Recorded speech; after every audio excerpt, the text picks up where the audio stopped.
Lepo pozdravljeni. Tudi danes vam ponujamo šopek zanimivih novic. Najprej se odpravimo v Šentvid pri Stični, ki je odslej bogatejši za nov bolnišnični prizidek Hiša Mavrice k tamkajšnji bolnišnici za otroke. Z njim so, po besedah direktorice, ustvarili zelo dobre pogoje za zdravljenje otrok in mladostnikov.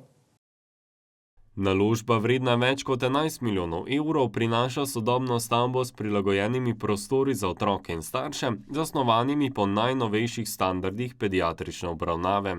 V bolnišnici pa jim pridobitev pomeni zelo veliko tudi zato, da zaposleni začutijo, da se tudi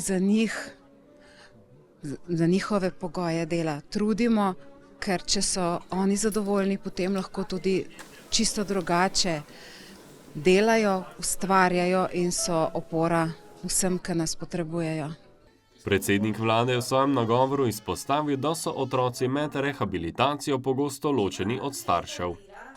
Ravno ta nova investicija je posebna potem, da omogoča, da so starši in otroci združeni.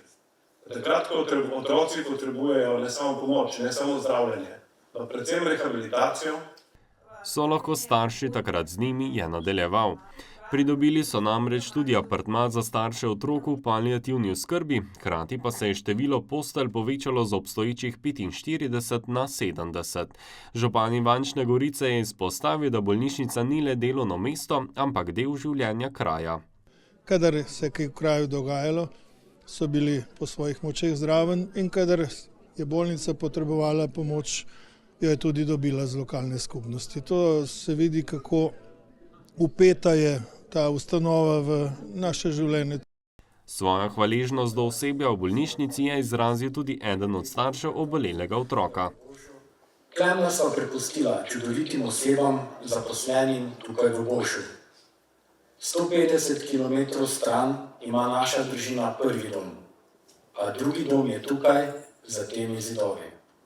Ob tem upajo, da bo država razumela program paliativne oskrbe. Ministrica za zdravje je povedala, da je že imenovana nacionalna koordinatorica za pediatrično paliativo, kar vzpostavlja v vseh regijah. To se mi zdi zelo pomembno, saj je pediatrična paliativa nekoliko posebna od ostale paliative, tako da je prav, da imamo prav posebno vejo in posebno nacionalno koordinatorko. Vzpostavili pa smo tudi že posebne finančne modele in vpis nabor storitev. Pripravlja se tudi nacionalni načrt paliativne oskrbe za Slovenijo, je še dodala.